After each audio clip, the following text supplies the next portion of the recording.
Resolution number 2. The General Meeting discharges the Executive Board with regards to its action as they appear from the Annual Report 2020 and the Financial Report 2020. We have 1,162 yes, 99 no, and 197 abstain. So this resolution was approved as well. Resolution number 3. The General Meeting approves the adoption of the RIPE NCC Charging Scheme 2022. 1,093 yes, 309 no, 53 abstain.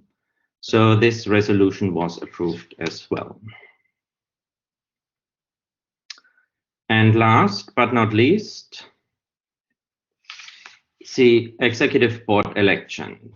Elected were Joop Snijders and re-elected were Piotr. Congratulations to our newly elected board members. Thanks a lot for all the candidates. And also thanks a lot to Falk for the last 3 years. And with this, I'm officially closing the GM, and I see you all again at the next GM. Thanks a lot and have a good remaining RIPE 82. Bye.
So, good morning. It appears some people were under the impression it starts at 10 and some people under the impression it starts at 10:15.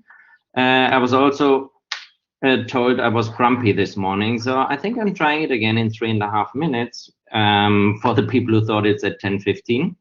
And I will try to be a little bit more cheerful. Spoiler alert, the results will be the same. And then you can judge which one you like more. So, see you in 2 minutes.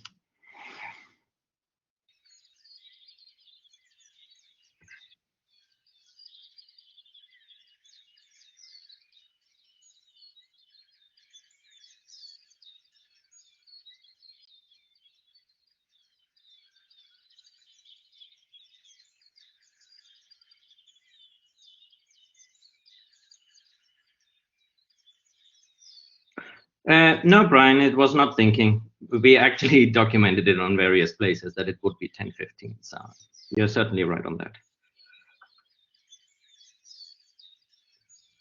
I don't know if there will be a recording of both, I guess, because I guess we are still recording right now.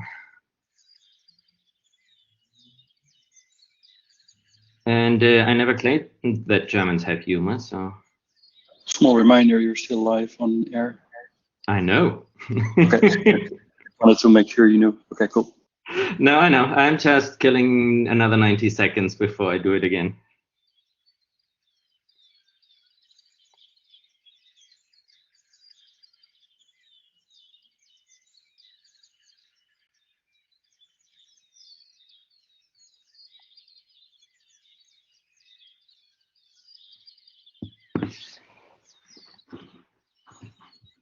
Yeah, good. I hope it's the same results. I assume because I'm using the same slides. So, but let's see.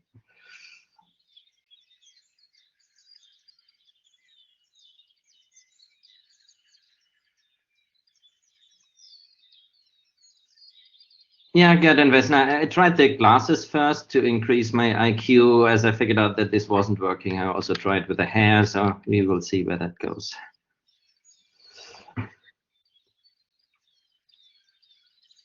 It's also a good excuse for being confused about times and stuff like that. So, you know. Good. So let's find the slide deck again.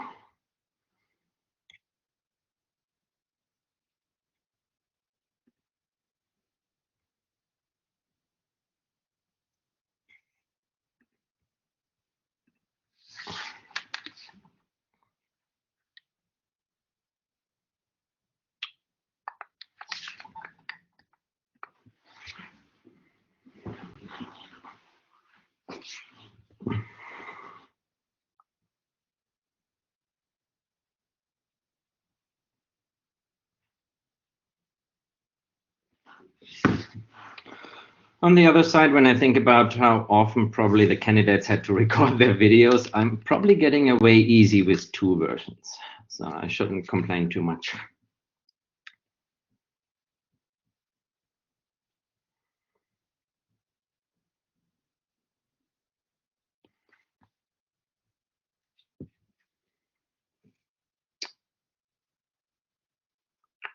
Good. Let's try the cheerful version. 10:15 says my watch. So good morning. Welcome to the second version of the voting report and the results of the elections and the resolutions. Good. Resolution number 1. The general meeting adopts the RIPE NCC financial report. We have 1,250 yes, 79 no, and 140 abstain. So resolution number 1 was approved. Coming to number 2, the general meeting discharges the executive board with regards to its actions as they appear from the annual report 2020 and financial report 2020. We have 1,162 yes, 99 no, and 197 abstain. This resolution was approved as well. Resolution number 3, The General Meeting approves the adoption of the RIPE NCC Charging Scheme 2022. We have 1,093 yes, 309 no, 53 abstain. So this resolution was approved. And last but not least, the already known election results for the Executive Board elections. We have elected Joop Snijders and re-elected Piotr. Congratulations to both of them.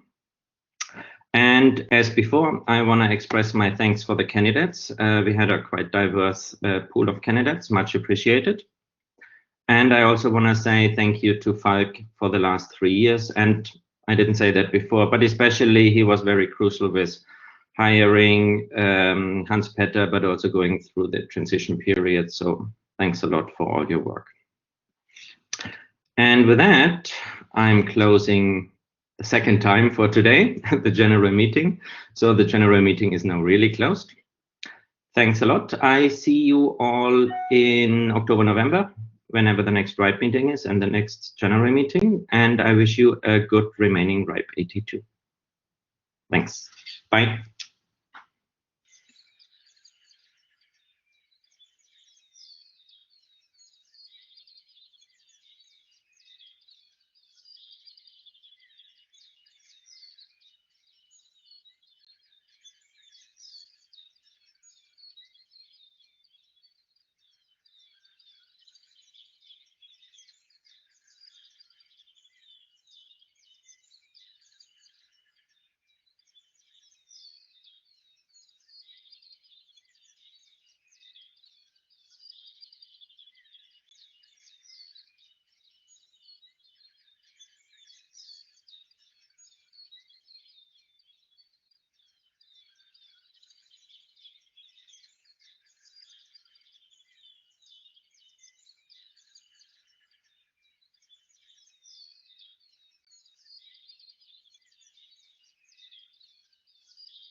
Good morning, good afternoon, good night, everyone, wherever you are. I assume you can hear me. This is the community plenary. Now I need to find my slides. I think these are the right ones.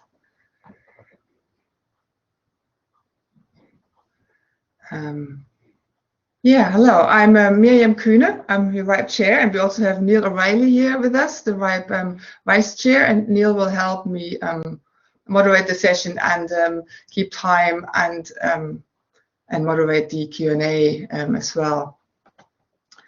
So we have quite a full agenda, so I think I just want to start right away on time.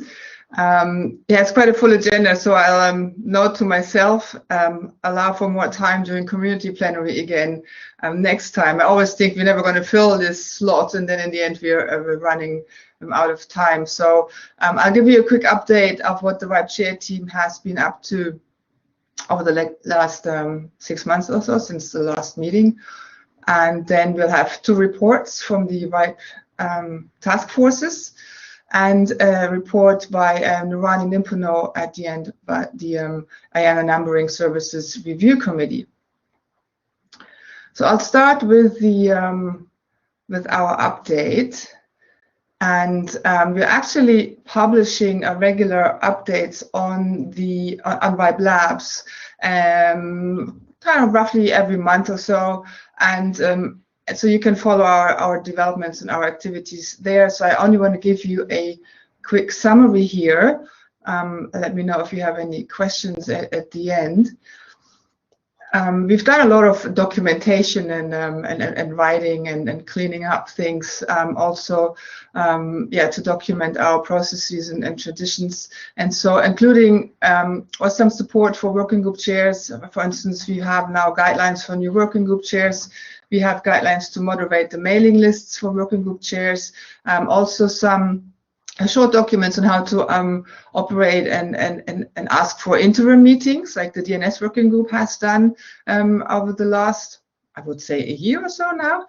And other working groups also had some interim meetings, and so that's definitely a possibility if you're interested in that. And we've also updated some web pages for the working groups. We've also supported the task forces, of course, but I would really like to stress that heavy lifting is actually done by the task force members. So I want to, you will hear more from them later on the agenda, as you saw, but I want to just show you the volunteers here of the VIPE Code of Conduct Task Force, and including the VIPE NCC staff, and also the VIPE Database Requirements Task Force. And I can assure you that all of them have put a lot of time and effort into this, and are still continuing to do this for the benefit of the community. And you will hear more from them later on. So we're just kind of doing a little bit of work in the background to make sure they're okay, but they're actually doing all the work, of course. Yeah, coming back to documentation, we've published 2 VIPE documents. One was a review of the appeals process as it's currently described in the policy development process document 710, VIPE 710, and another quite detailed documentation of the evolution of the whole VIPE policy development process that Neil has mostly worked on, and that I think will come in really handy also for future reference and for when we're going to change the PDP in the future. I've shared some recommended changes with you on the VIPE list, and we will go back and draft a new document and share it with the list soon, sometime after the meeting, and then we can discuss that on the list.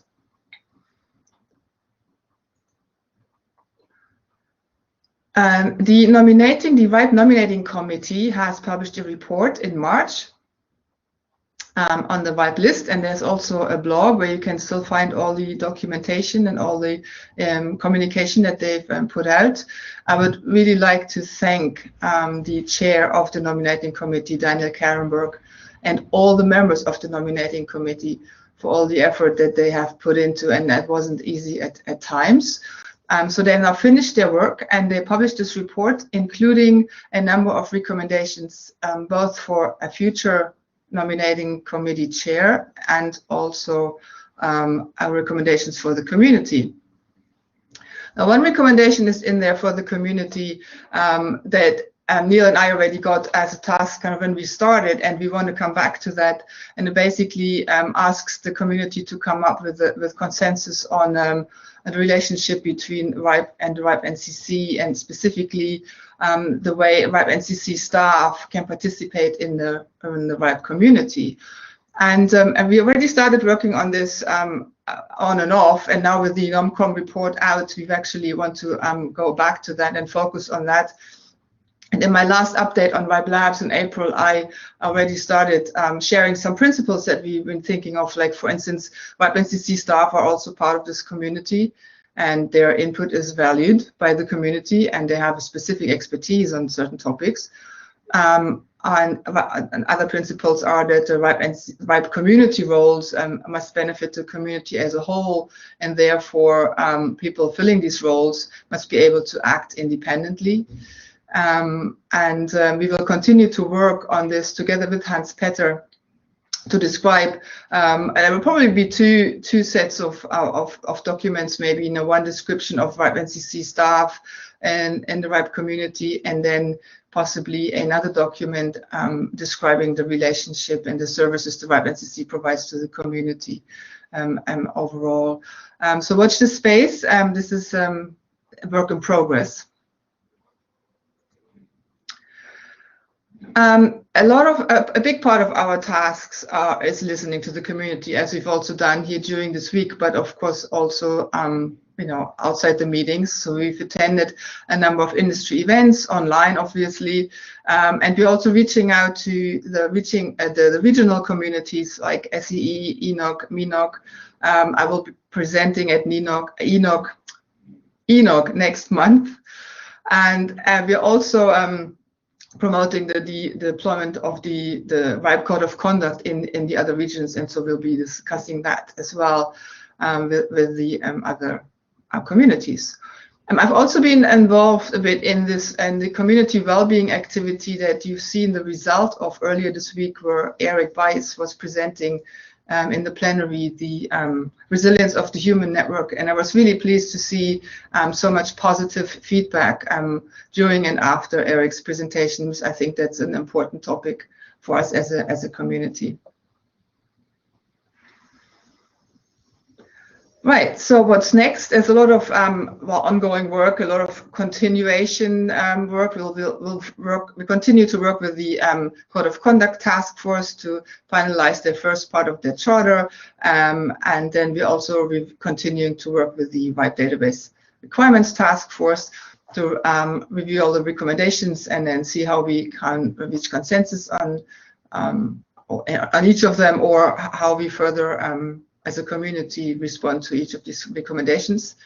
As I said, we'll work on an update of the PDP documentation and the documentation between RIPE and NCC. And also, kind of in the back of our heads the whole time is the RIPE vision and purpose overall, and we keep reviewing the first RIPE documents just to see if they're still valid, if there's anything we might want to change as a community. So we might come back to that also to you at some point. I have to say, it's amazing that actually I think the most of the stuff that's been written down in the late 80s, early 90s, I think is still very valid and really applies to what we're still doing here as a community. So yeah, kudos to the early RIPE participants. Another topic that's also kind of close to my heart, of course, is to be open and attractive to newcomers and welcoming. And so that's the whole set of activities, like reviewing documentation on the website, creating maybe new documentation for how to engage in the RIPE community, make it a bit more easy and welcoming and attractive to enter this community and to become more active. And related to that, also continue to document our traditions.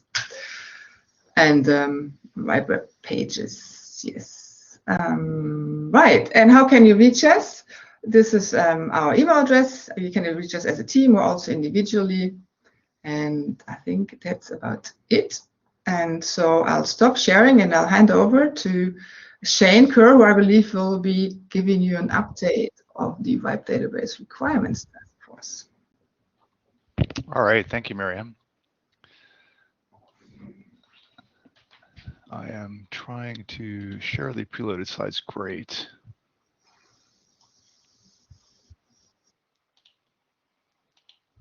All right, great. Hello, everyone. My name is Shane Kerr, and I'm going to be giving a brief report of the background and activity of the RIPE Database Requirements Task Force. So,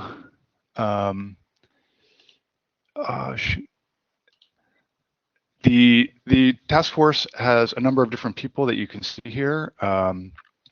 We have Bijal running the effort, James and myself helping her as additional chairs, and then Nick and Peter. We had one of the members of the task force leave the task force, Sarah, recently, which is a bit of a pity because we feel like we're very close to the end of the work, but she was unable to continue.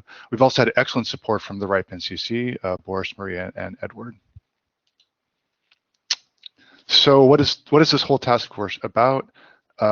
This comes out of a discussion that happened in the RIPE community. There's this big picture BOF, and one of the suggestions was that we never actually had written down what the purpose of the RIPE database was, and this is such a big part of RIPE activities. So the idea was to create a task force to handle this. And the main output of the task force is a document which, like we said, we had never written down the requirements. Let's write them down. And so that's the goal, is to make a document which has all the requirements as well as some reasoning behind them. It's not just a document which says do this, but also do this and why. And the idea of this document is that it will then be used to guide further efforts in the community, any changes that are needed in the database or not. So what have we done so far to achieve this goal?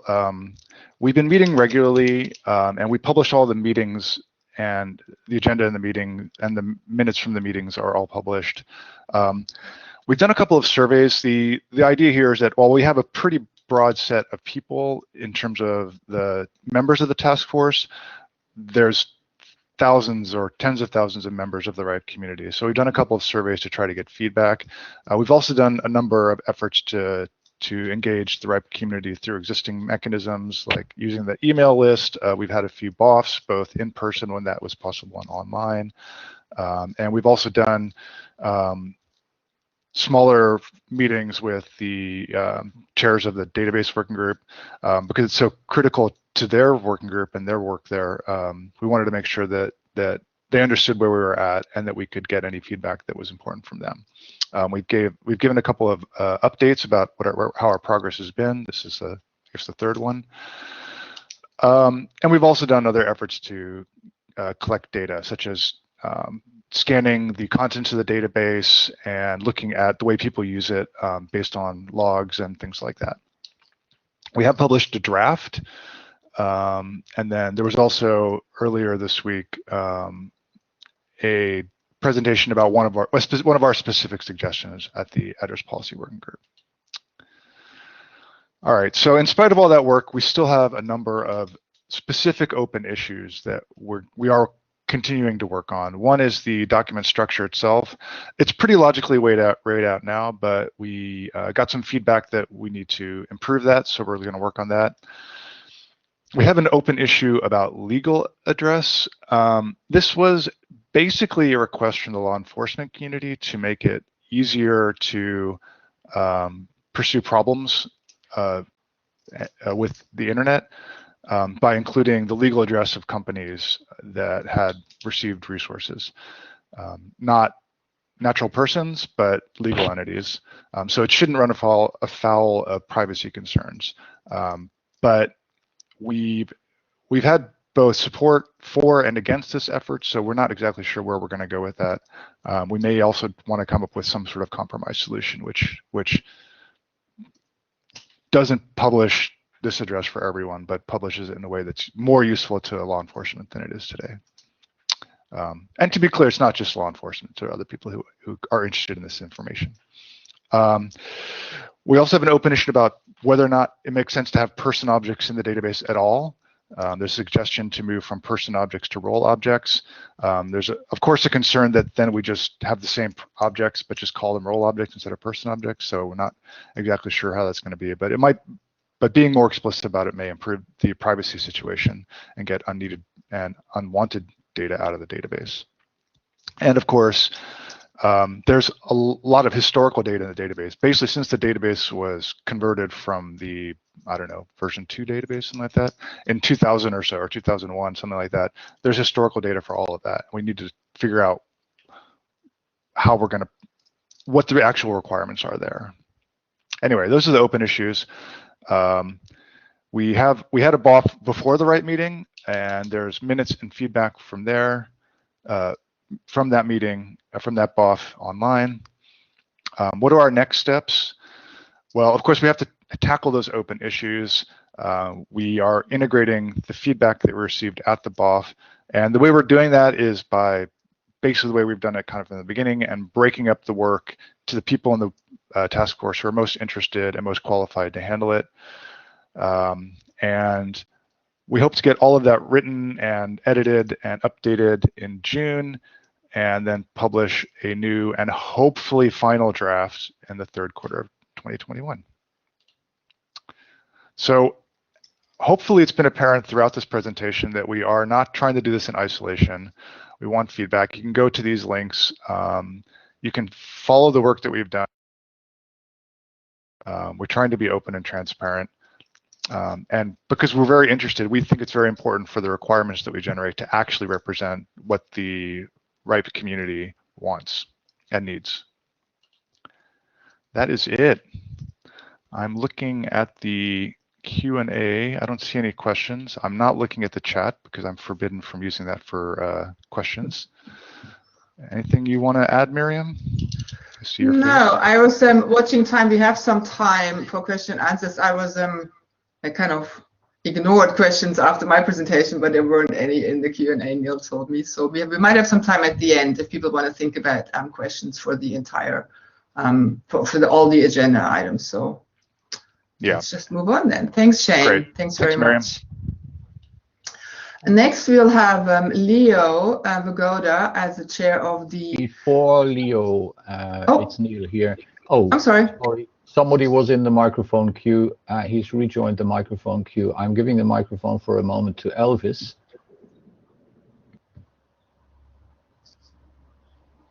Elvis before escrow here. I was interested to talk a bit more about your last slide, the one regarding historic data and what you want to do with it. And I was also wondering whether you guys have seen the request also, I probably have, from Dennis regarding NW2 with publishing more historic data even after deletion. And I was wondering if you have an opinion on that as a task force yet, or is this just something that you want to continue collecting feedback and discuss? I think it's safe to say that we do. Oh, sorry, go ahead. I personally think it's actually a good idea to provide more historic data. So provide access to all that historic data, except it should be cleaned off personal info. Sure. I think it's safe to say that we do not have a consensus or any kind of preferred recommendation as far as historical data now. So hearing that it's useful to you is good feedback. We're a bit nervous about it because there's no explicit warnings now when you use the database that will tell you, hey, if you delete something, that doesn't actually mean deleted. It can still be there. So I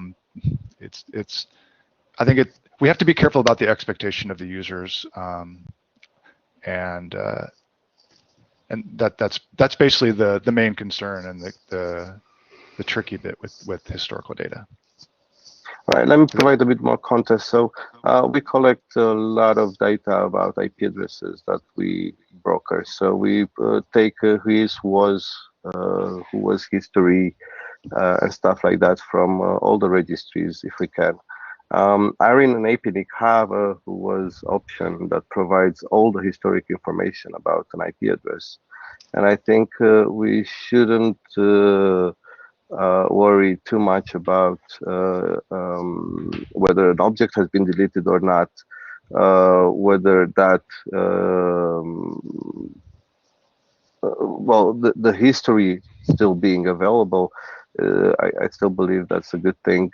At least that's what my customers have appreciated when we've provided this information as additional. It helps a lot of people to do due diligence, see the history of how the IP addresses have been used, and make a decision on which IP addresses they would like to use, well, purchase and use later on. So just to be clear, this is kind of like when you're buying a used car. If you find out that it's owned by a 20-year-old who likes to travel all around the country for his business versus being owned by a quiet grandmother who only goes out for Sunday driving. Something like that. Okay. Yeah, I can definitely see the use case for it. We just need to make sure we balance that against the people who the information is about. Okay, great. There was a hand up. I don't know if we have time. I also don't see the hand anymore. So. No, I think he's disappeared. Neil, do you see any more questions somewhere? No, there's nothing in the queue, either the written queue or the microphone queue. So I would say let's go ahead. Thanks. Great. Thank you. Thanks again, Shane. Yep. Next up is Leo Vigauda with an update of the Code of Conduct Task Force. Thank you very much. It's this one. Yeah. Okay, so thank you very much. I'm just going to give an update on the Code of Conduct Task Force and specifically talk a little bit about the BOF that we held earlier this week. Just to recap and bring everyone up to speed on where we are, the Code of Conduct Task Force formed as a result of the outcomes from the Diversity Task Force, and the Diversity Task Force produced version 3 of the Code of Conduct. The Code of Conduct Task Force was proposed at RIPE 80, chartered in mid-September last year, and we have 3 work items to deliver. A Code of Conduct, a document describing the way to select the Code of Conduct team, and reporting and operational procedures for the Code of Conduct team. And we have been working on the first one, and we'll talk a little bit about looking forward to the future. But before we do that, I'm just going to refresh you on the members of the task force. Miriam's already introduced us. I would like to pay thanks to Athena and Anthony, who have been absolutely brilliant in supporting us as a task force. We couldn't have delivered what we've done so far without their help. This is what we have delivered so far. We delivered a draft Code of Conduct and published it for review and feedback. There were more than 50 messages discussing the draft. They were mostly supportive. They came from about 18 people. We now need to go and work through the feedback that we've already got, and we want to deliver an updated draft before July. So that is hopefully going to be a completion for work item 1 on our set of 3. And then this week we started looking forward to the next 2 work items, and we held a birds of a feather, a BOF, And the goal of this was really so that we could start listening to people about what they see as the requirements for the next two work items. We were very happy to have the BOF chaired by Olaf Kolkman. Because Olaf was able to chair this for us, it meant that the members of the task force were able to spend more time listening than essentially running the BOF and just doing the logistics of managing the speaker queue and running to time and all that kind of stuff.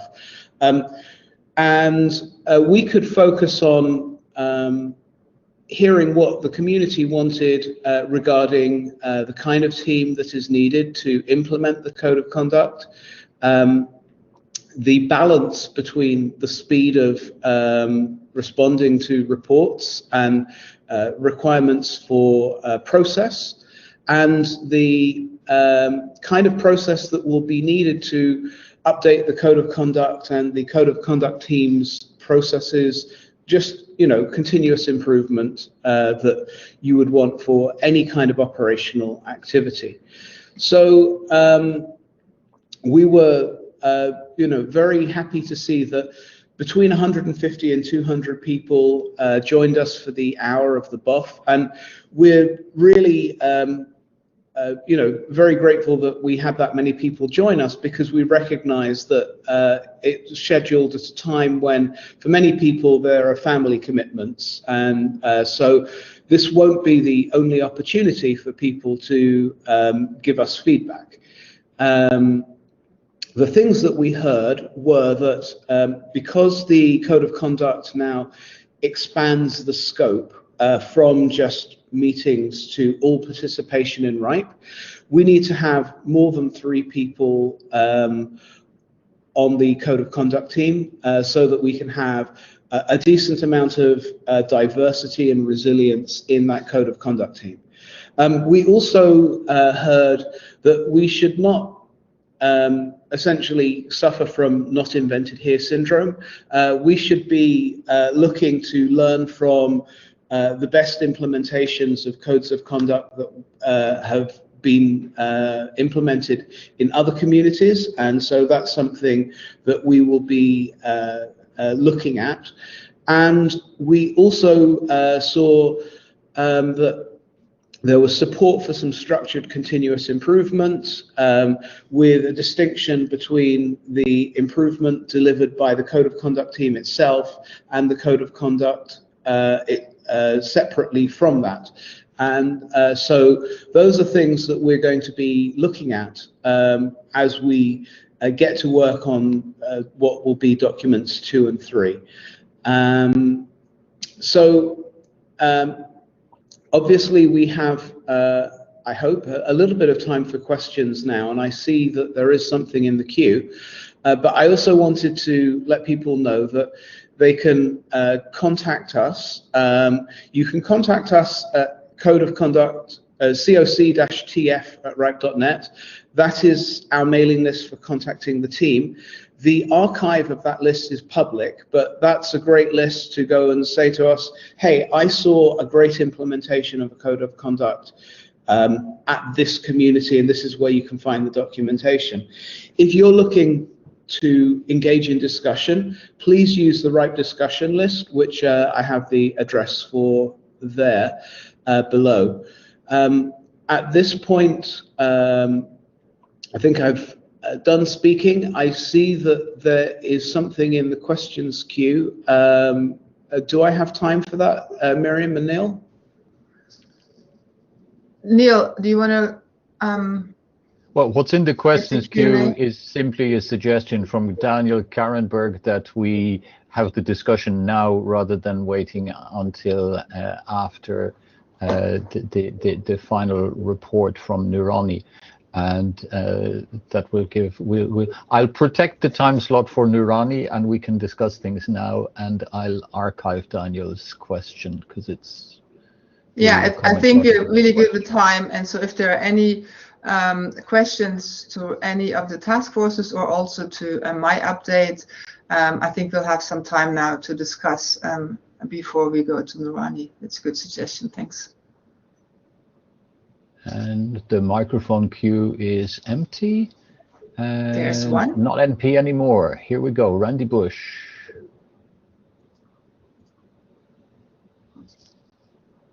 Oh. Try again, Randy. I think I can hear him now. Yeah. What actual tussles? I don't want it to put it negatively, but what serious issues are there in the actual code in deciding about the code, not about the processes and the processes? Tell us something interesting about the code of conduct.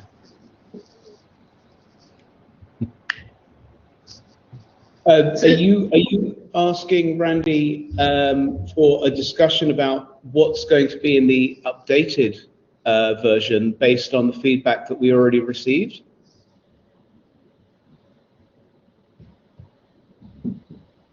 Strange. Try again, Randy. What have you actually learned in all this process about the code of conduct? What kind of things need to change? Anything about the code, not the process. I would say that what we learned about the code itself was that it's useful to have examples of the behaviors that people should exhibit and the behaviors that are considered unacceptable, but these need to be rooted in principles. And the key thing is that people should be thinking about, if I was a recipient of these behaviors, how would I feel? And we don't want the code to be seen as essentially some kind of software, and if it's not in the code, then it's acceptable. And so we want this to be guidance, but we want people to use their intelligence in implementing it. And when I say implementing it, it's implementing it as a participant in the right community, moderating one's own behavior to make sure that we are sensitive to the feelings of others, as well as when there is a code of conduct team, they will need to use their emotional and intellectual intelligence in implementing the code when they evaluate reports. And those reports could indeed come from the person that exhibited a behavior. One of the things that was really important that was brought up in the discussion on the mailing list was that essentially everyone has suffered from foot-in-mouth syndrome and walked away from a conversation and felt, oh, I think I just said something that was unacceptable and I don't know how to rectify the situation. And one of the things that the Code of Conduct team in the future and the trusted contacts now can do is help to go and say, you know, yes, you did put your foot in your mouth, but we can help mediate so that you can resolve that situation and bring things back to the place that they ought to be. So this is not intended as something that is investigative and judicial. This is definitely intended as something that is meant to be a support to the RIPE community to help it function more effectively by helping people essentially manage their relationships where they experience some sort of cultural miscommunication because, you know, people participate in the RIPE community from everywhere in the world. And it's, you know, unfortunately occasionally possible to miscommunicate. And so the Code of Conduct is there to help people understand what they should be doing and what they shouldn't be doing, but it's not intended to be some sort of punitive judicial code. I hope that was helpful.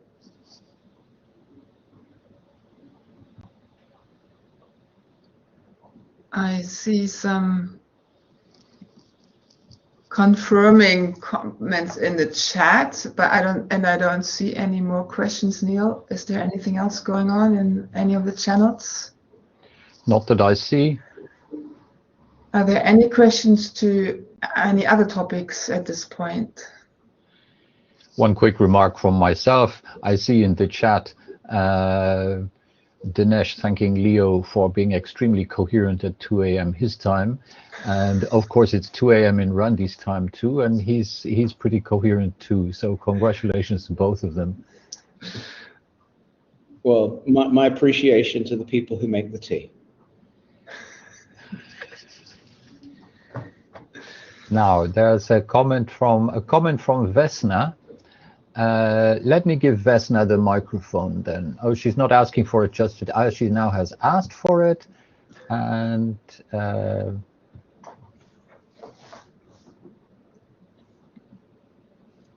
good morning. I just read what I said.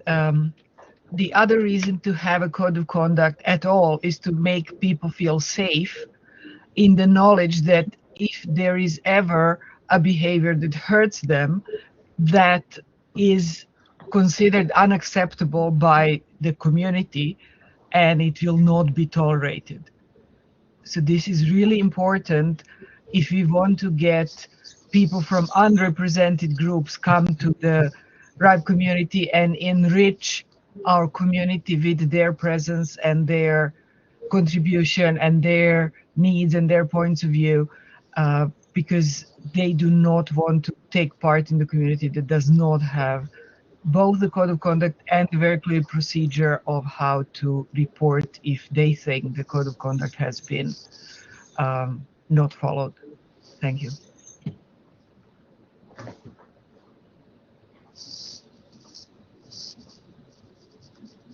thanks, Vesna, and applause in the chat.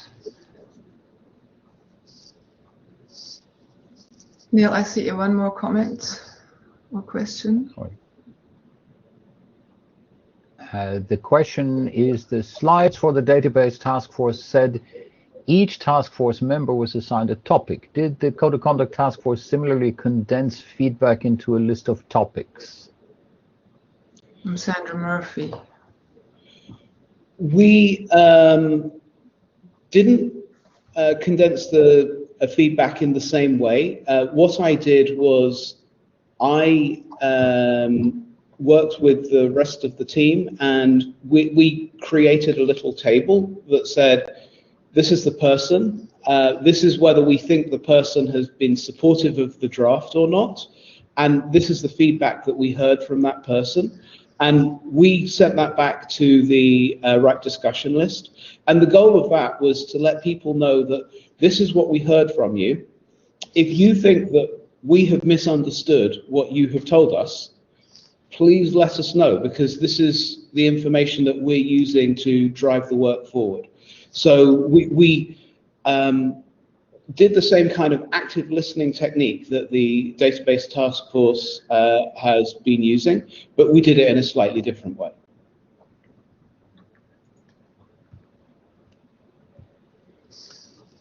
Daniel? Morning, evening, whatever. Yeah, I just wanted to really support the way that the Code of Conduct Task Force did this. Leo actually put some work in to condense all the feedback into different topics, and then republished it, said this is what we heard. And I think this is only to be commended and should be an example on how we do stuff. Thank you. Thank you very much, Daniel.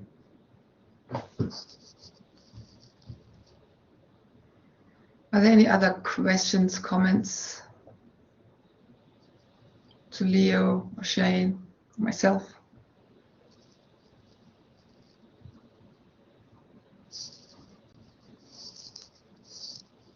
Silence. I don't see any. All right. Well, then we'll move on to Nurani's update of the Ayanna Numbering Review Committee. Did I get that right? The floor is yours, Nirvani. Thank you.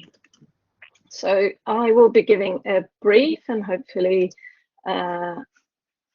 simple and non-controversial presentation on a Friday morning. I'm trying to share my screen, but I've been told that I don't have the permissions. Let's try again. Permissions denied. Someone be able to help me with that, or to load the pre-loaded screen. Can you try recording. to, yeah, the deck, yes. Can try that.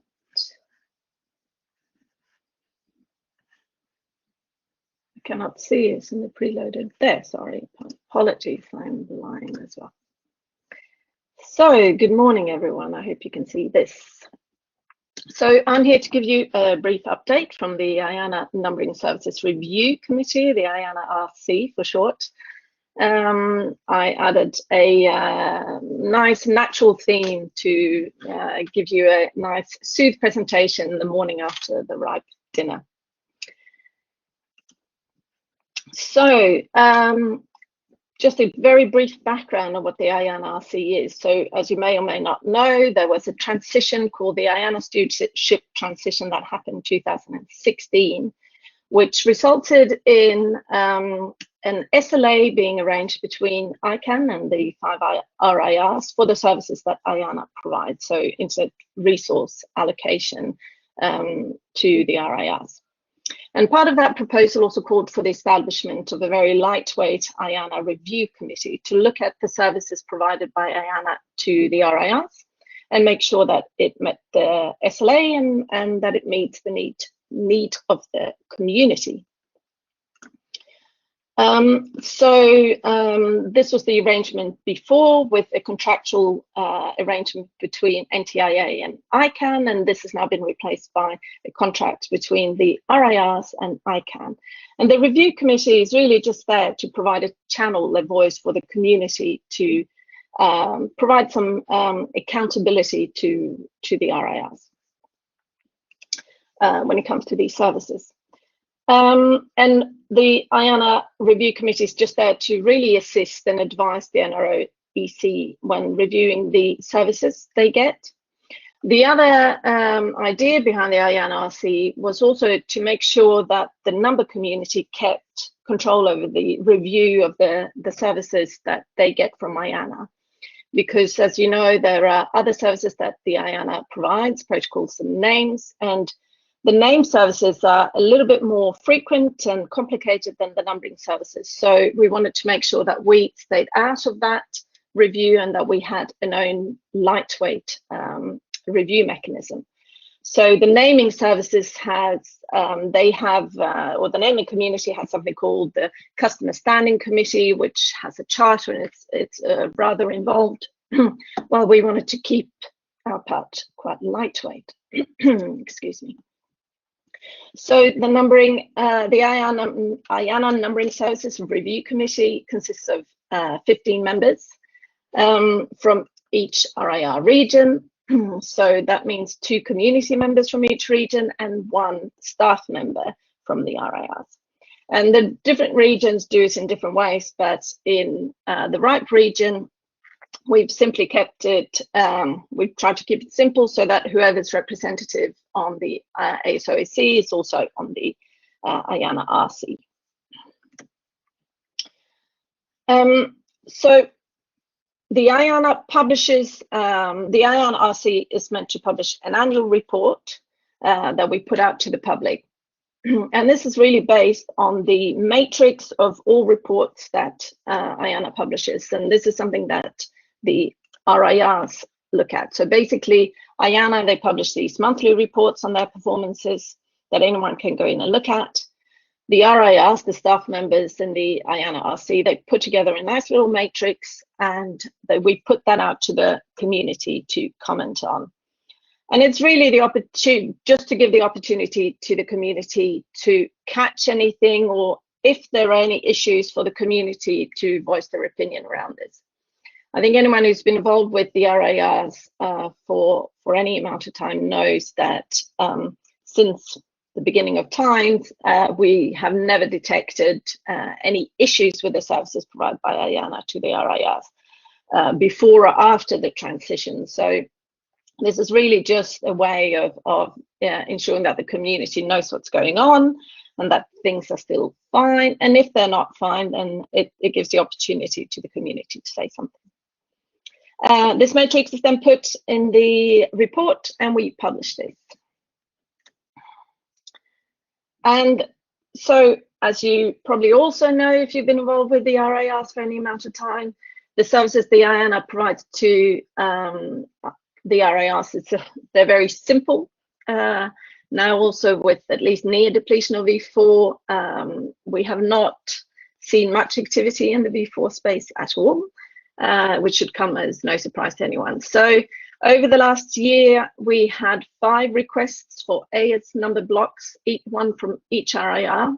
So March, April, May, and then one in October and November. So as you can imagine, these were very simple transactions. They were all responded to within less than a day and implemented in less than a day. So for all of these, we've established that they meet the SLA. They've been acknowledged, implemented, and implemented accurately. And that's really what's specified in the SLA.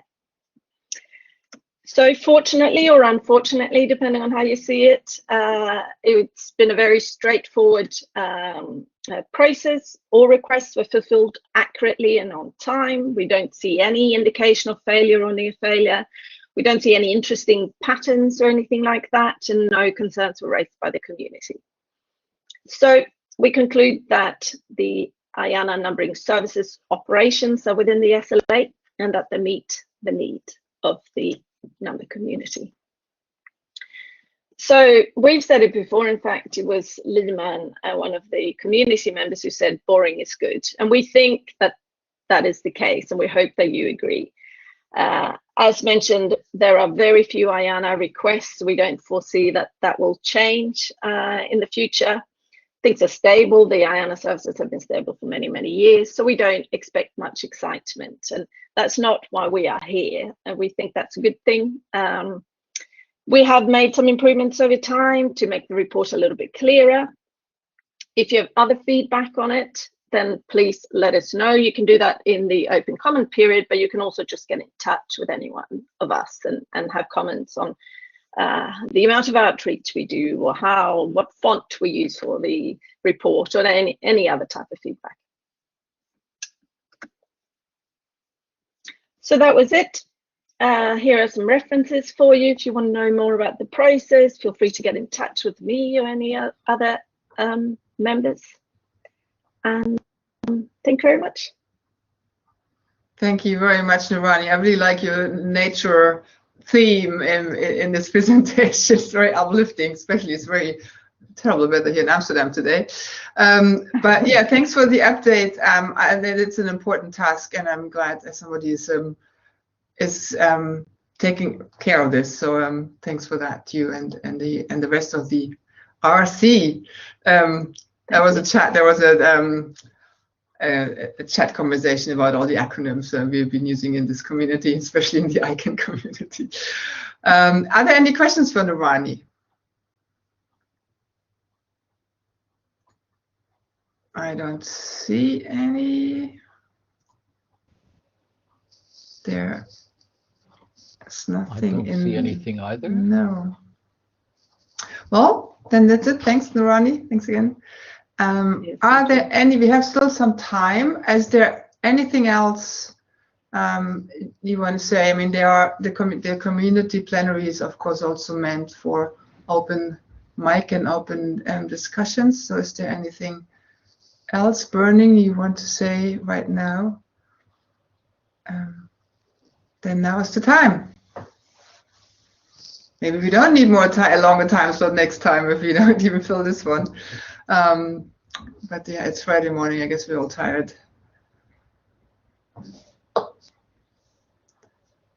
If there are no more questions, going once, going twice, Then we'll have a quick break before we start the closing plenary in about 10 minutes at 11:30, which will be right here in the same MeetEcho room. So grab a coffee and or something else, and see you here soon for the last session of the RIPE 82 meeting.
Okay, good morning. It is 11:30 UTC +2, so it is time for the last piece of the RIPE 82 closing plenary. I'm Brian Nisbet and I'll be chairing this on behalf of the program committee. And as always, the week has flown by, even in our virtual world. So we don't have a lot this morning, and we will not take up more of your time than we need to. So the first thing I'd like to do is just give you the results of the RIPE 82 PC elections. And I would again encourage people to look at the PC and really to put their hand up for it if they feel comfortable doing so, because we do rely on voices and enthusiasm and knowledge and just really crafting that plenary piece for the community. So we had 5 candidates for this election, and thank you all very much to all of them for stepping forward. That in itself is a pretty big thing. And just to announce the 2 people who've been elected for a 2-year term are Milad Afshari and Franziska Lischblau. So congratulations to them. Commiserations to those who will not who were not elected. But thank you again for stepping forward. And I would like to say thanks especially to Jelte Jansen, who will be stepping down from the PC on this due to this election, for all the work that he has done for us. So really greatly appreciated.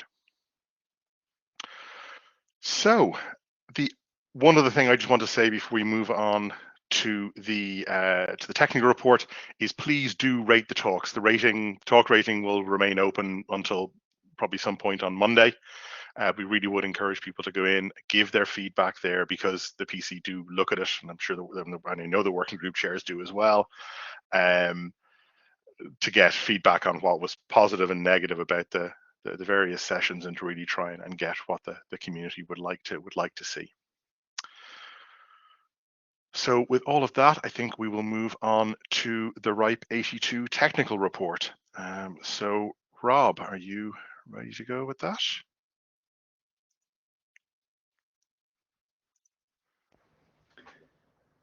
Hello, can you hear me? We can indeed. So Rob, please take it away, the RIPE 82 technical report. All right, hello everyone. My name is Rob and I am part of the RIPE 82 tech team, and I would like to present to you the technical report for this meeting. First, let me introduce you to our tech team. These are the official members of our team, but of course we had help from way more people, like our colleagues at the RIPE NCC, the chat monitors, the Meet Echo team who has been great, the Steno team who were awesome as well. Yeah, I can't thank everyone. This is our 3rd virtual meeting, and it's our 2nd time using Meet Echo. Most of you are already familiar with Meet Echo, but just to recap, it uses Janus, which is an open source WebRTC server developed and maintained by the Meet Echo team. If you're interested, please check them out on GitHub. And in the RIPE 81 technical report, my colleague Oliver already explained a bit about our implementation of it. So if you're interested in that, please check it out in the archives. So after RIPE 81, we decided Meet Echo was just a really good fit for us. And we received a lot of feedback from participants. We're just really happy with the platform and the team behind it. So the decision to stay with Meet Echo was actually a really easy one. About 2 weeks before the meeting, we started doing rehearsals with speakers and chairs. We started the stress tests and to show everyone the new features that it has. So what is actually new this time? Well, a lot of speakers requested the option to upload their slides to the platform and share them from there, rather than just sharing their own screen. In the last meeting, it turned out sharing your screen was sometimes just difficult because of browser permissions or bad internet connections, and being able to use preloaded slides just completely negated all of those problems. So this preloaded slides feature was actually used by 70% of all the speakers this time around, which is a nice score. The most requested feature by the chairs was the possibility to send the announcements, but they were actually hardly used. Most of the other new features were requested by you. For example, it's now possible to enter the Q&A queue with not just audio but also video. And also, nobody really liked Slido the last time. So yeah, last time we used Slido for the Q&A. Yeah, nobody liked it, including us. So now the Q&A functionality is built into the Meet Echo platform. Meet Echo also lets us change the room title on the fly, which is really nice for the meeting team.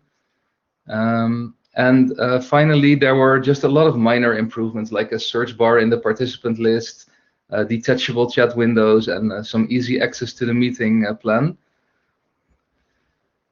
So as I mentioned before, almost all of these features are here because of you, because of participant feedback after RIPE 81. So we would first like to thank you for all this, but also we'd like to ask you to please fill out the feedback survey that you receive after the meeting, because we'd really love to hear about the areas where we can improve. So what else is new? So other than the testing sessions we did with the chairs and speakers, this was also the first time we held open hours for participants. This allowed everyone to get familiar with the platform, test their audio and video, and on the Friday before the meeting, we did a little tour of the platform on every hour. People could just drop in. About 60 people made use of these open hours, but we're hoping to increase that number in the next meeting. We also had a virtual tech desk this time during meeting hours, and anyone could just hop in there, test their setup, and get some support if they wanted it.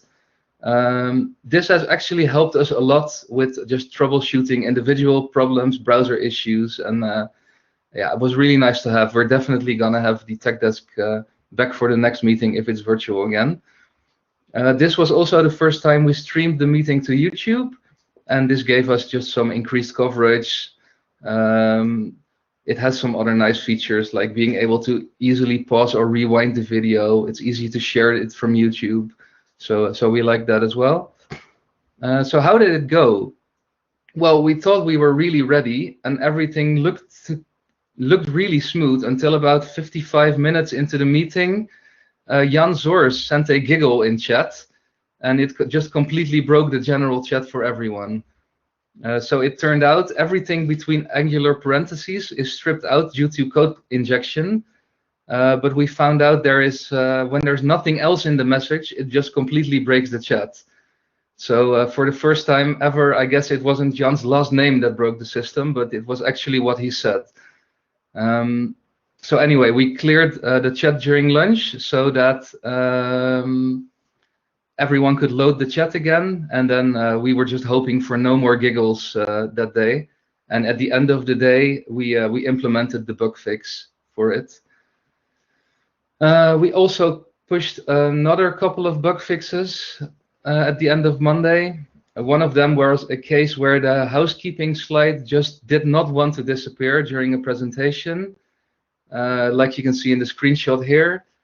There was also a problem where parts of Meet Echo did not load properly with the AdGuard annoyances filter for Windows, and Gravatar avatar pictures looked actually really pixelated on the first day, which was also fixed. And then something else that you pointed out was that if your browser is too restricted for Meet Echo, it would just simply not work, and it wouldn't give any description of what was wrong. So we added some clear error messages that, for example, ask you to enable JavaScript if it's needed, and yeah, just some error messages. Fortunately, the rest of the week had a bit less excitement. There were a couple of cases where a single chat message could get pinned at the bottom, where other chat messages just kept scrolling.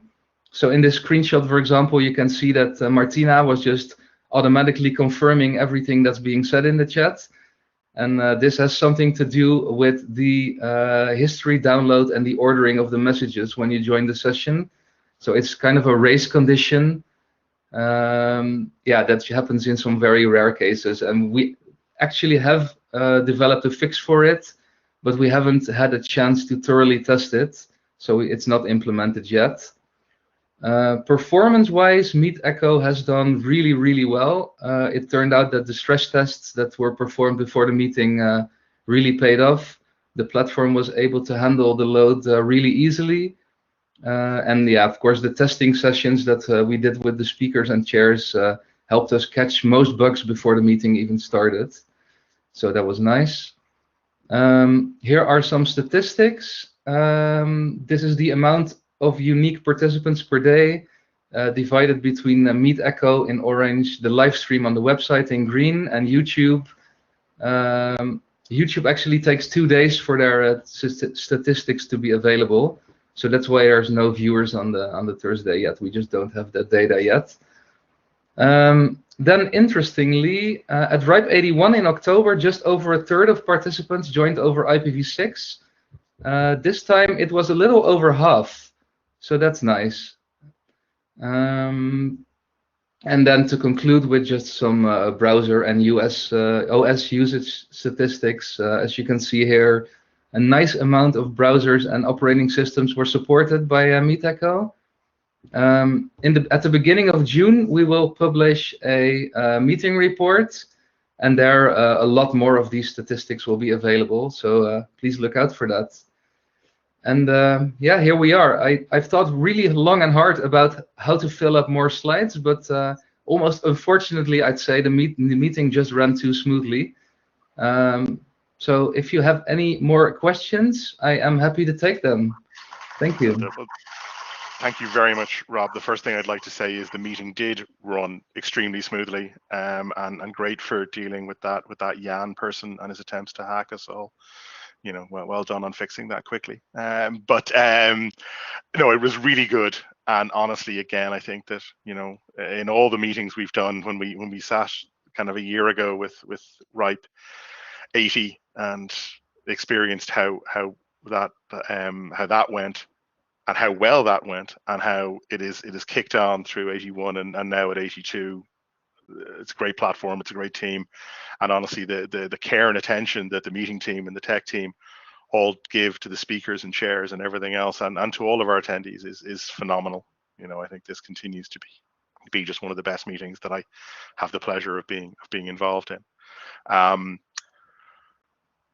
So yeah, we do. Yeah, no, really, you deserve it. All of you do. So, just a couple of questions here. The first one from Alexander Isfanin from the Free Moscow University is: will there be stenography scripts become available in archives on website? Alexander, they're already there.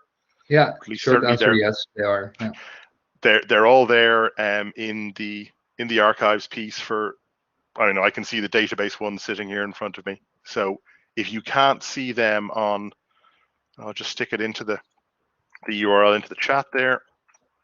If you can't see them there, then please do contact the tech team, but they should all be there.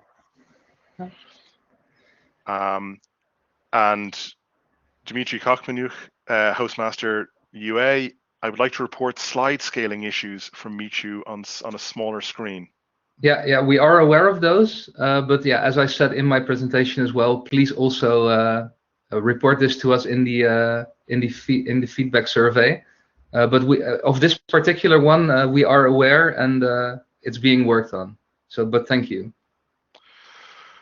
Cool. So we have a question from Gordon Godofali from Ting Fiber. I'm wondering, are you folks planning on open sourcing the Michu web conference platform? Meet Echo, keep on saying that. Web conference platform developed for RIPE, be very useful for other OSS events. Meet Echo is actually open source, and it's not necessarily specifically developed for RIPE meetings. But yeah, check out that link on GitHub, and yeah, it is open source. So you can use it. And I think so Dimitri is asking about the email for tech issues reporting. I think that's the one on screen. Rob, is that the case? Not that I'm not aware of that, but if you can email to the email address that's on the slide right now, opsmtg@ripe.net, then we'll have a look at that. Yeah. So Dimitri, it's yeah, opsmtg@ripe.net. Yeah, please email us. Okay, I'm not seeing any more questions, and there is nobody in the queue, so we'll just give people a moment longer. Yeah. And nope, I think you're clear, Rob. Thank you. Oh no, wait, sorry, one last one. Yeah, Robert sorry, Chet from. I just saw the question. Yeah, you're right. The Janus Gateway is actually Meet Echo. Yeah, you're right. Sorry, that was my mistake. So can you just, so the question is, since when is Meet Echo open source? Only Janus Gateway is. Yeah, you're right. Okay. So Rob, again, thank you very much as the representative of the person doing, the team doing all the work. Hugely appreciated. Thank you as well. So on behalf of the PC, just to say thank you again. Please do take the opportunity to rate the talks, to email us at pc@ripe.net with any of your feedback or otherwise. And of course, from the working group's point of view, email the working group chairs to talk to them, but you also have the ability to rate the talks in the working groups, and we would encourage you to do so. So with all of that, that's the PC done. So we'll hand back to you, Miriam, for the last part of the session. Thank you. Thanks, Brian. Thanks for the support of this part. I hope I'm on again. You can see my slides. But yeah, applause again also for Rob and the tech team and the Meet Echo team. I think this was a very smooth ride, at least from where I'm sitting here right now. Now to the very last official bit of the RIPE meeting, the closing plenary. Just some numbers to start with. We had overall 1,172 registered participants, of which 274 newcomers, and on average 550 viewers per day. And I'll show you some more numbers in a second. Just a few more numbers. We had 20 mentor-mentee pairs. I just wanted to mention that, and thank you all, especially the mentors, also to make your time available for newcomers to mentor them during this meeting. We had 5 children taking part in the childcare service, and I was particularly jealous of the t-shirts that they received. I thought the design looked wonderful. I want one too, but I think they're too small. And I would also like to thank the trusted contacts, Vesna and Rob Evans, who were available during the week, and we did not receive any reports, or I did not receive any reports from the trusted contacts. So I believe they didn't receive any complaints or any reports during this meeting. So let's move on. Here you can see a distribution of the people, how many people use what platform. We had Meet Echo, we had YouTube, and we had the live streaming. And we can see that YouTube and live streaming actually has been used during the week quite extensively as well, in addition to Meet Echo here. So there are actually more people following us than them actually participating here on Meet Echo, which is great to know. And here you see the traditional overview of the country, people from which countries they're coming during the meeting. And Germany is on top 1 again, and that's probably because we would have been in Berlin if all would have gone well. Also the Netherlands, UK, US, and Italy were among the top 5 countries at this meeting. Here you can see all the faces of all the RIPE working group chairs during the week. Thanks to you all for running a big portion of this meeting and all the interesting content and discussions that you provided. We have one outgoing working group chair, and that's Gerd Döring, who has been co-chairing the address policy working group for 18 years. So I wish I would have a big applause button that I think Brian just had, so I'll just do it on my own. A big applause for Gerd for all these years of community service. I really hope you continue to participate in the RIPE community from a different point of view, and we will be helping maybe the new chairs. I see a lot of clapping in the chat. That's well deserved. We have a number of incoming and selected chairs. Also, Brian Nisbet has been reselected for anti-abuse. Sandosh has been reselected for the IoT working group. Jen Linkova for IPv6. And we have 3 newcomers. We have Leo Vagoda and James Kennedy, who have now joined Eric Bice in the Address Policy Working Group as co-chairs. And we have Desiree Milosevic for the Cooperation Working Group, who is joining Ulf and Achilleas in there. So welcome you all to the team. This was you already know, this is Brian already spoiled this. This is the PC that was responsible for the plenary session at this RIPE meeting. Thank you very much for a great program that you provided. And thank you, Jelte, specifically for your work on the PC. And who knows, we'll see you again in another function in the future, but hopefully at the next RIPE meeting in any case. And yeah, welcome back, Franziska, and welcome as a new team member, Milad Ashari, for the next round of plenary program. We also had elections for the Number Resource Organizations Numbers Council to replace Felice Yilmaz, who stepped down from her seat, and you have all elected James Kennedy to replace Phyllis on the NRO-NC and therefore also on the ASO Address Council. Welcome, James, and thank you for everybody else who was running for this seat. Yeah, you probably were all there, but just in case, this was the agenda for the RIPE community plenary that we just had, the updates from the task forces, the RIPE chair team, and also the Ayanna numbering services review committee.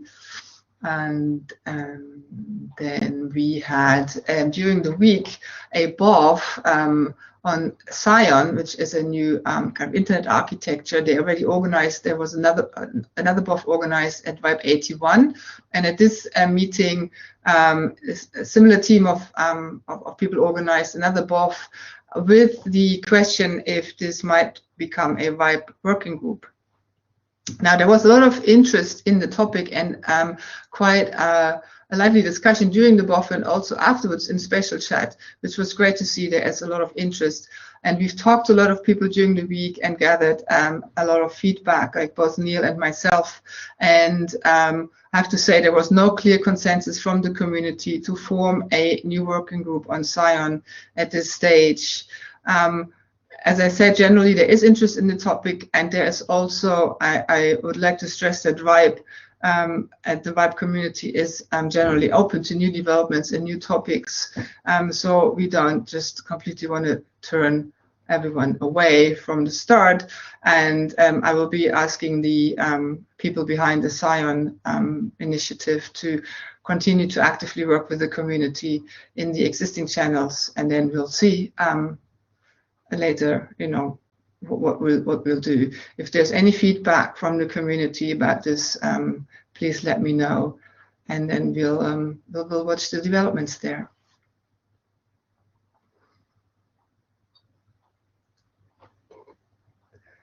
As a quick reminder here, Nigel Titley gave a lightning talk earlier in the week about the Rob Bloxall Award, which is an award set up in remembering Rob Bloxall, the very first RIPE chair who served us for over 25 years, and in recognizing an engagement and contribution of others in the community. This award has been set up, and the board of the foundation of the award is now looking for volunteers for the awards committee. So not yet for an actual awardee, but for the awards committee. And there were already some volunteers who contacted the board of the foundation. Thank you very much to those. But it would be great if there will be more, and you can send mail to this email address here on the slide. And there's also more information on a website of the Rob Loxall Foundation. Now to the fun part. As usual, we hand out some prizes at this meeting. The first registration was the first registration apart from the RIPE chair and the vice chair, I have to say, because apparently we always get the first numbers for testing purposes. But the one after us was Sebastian Becker from Germany. And the first newcomer was also a German participant, Christopher Knör. And the presentation rating prizes go to Randy Bush, Jurian van Eersel, Jeri Lundstrom, and Alessandro Bessi. And also, as you might know, there were everyday winners from the Kahoot. There were prizes for the Kahoot winners, and they go to Alexander Votteler, Stefan Hedenich, Hermann Lindstromberg, Harry Cross, and Massimiliano Stucchi. And there is one more to come in the closing plenary. If you stick around, you can win one more prize. The prizes are actually T-shirts and face masks that we will send to the winners. And there's also still the cybersecurity challenge going on, and the winners will be contacted later. A big thank you again to our sponsors. Who contributed a lot to the tools and platforms that we're using here at this meeting. So big applause to those. And of course to the winners before, I forgot to applaud. And last but not least, I would really like to thank you all, everybody who's participated here in the meeting and in the discussions, and all the presenters we had, all the working group chairs, the PC again.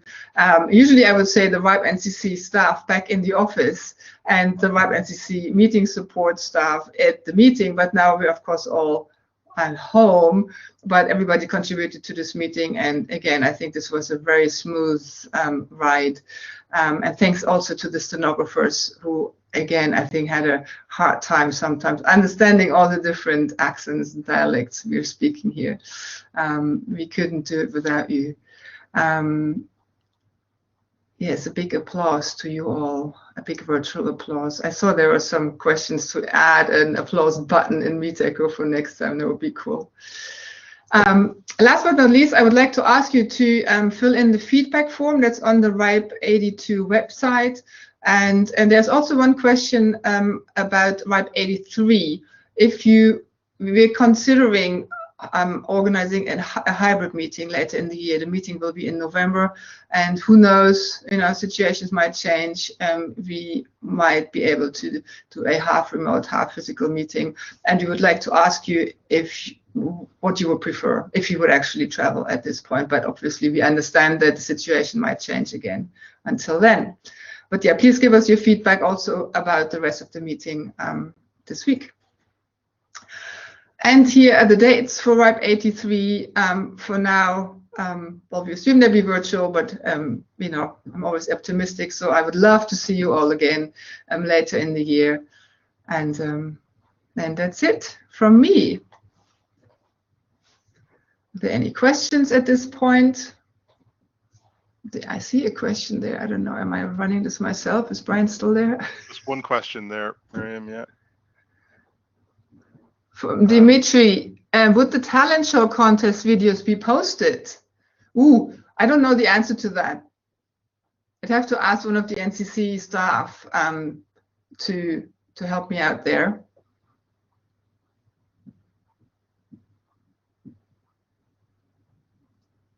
I don't know if there's anything in the chat, but I don't know that. I'm sorry. We can find out and let you know.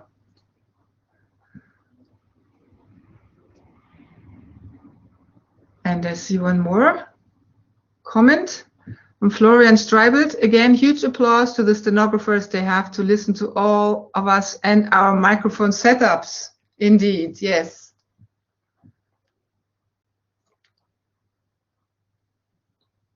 Brian, do you see? Sorry. No, it's just for the record, Martina is saying in chat that there are no plans to release those videos. I think what happens at the ripe dinner stays at the ripe dinner, I think is the That's true. or certainly Yes, the talent exactly. show is the right thing there. Yes, that was the vibe dinner, of course. Yes, exactly. I hope you all enjoyed that. Or the actual Eurovision contest, of course, which also took place yesterday. Half finals, I think. I don't know. And that's it for me.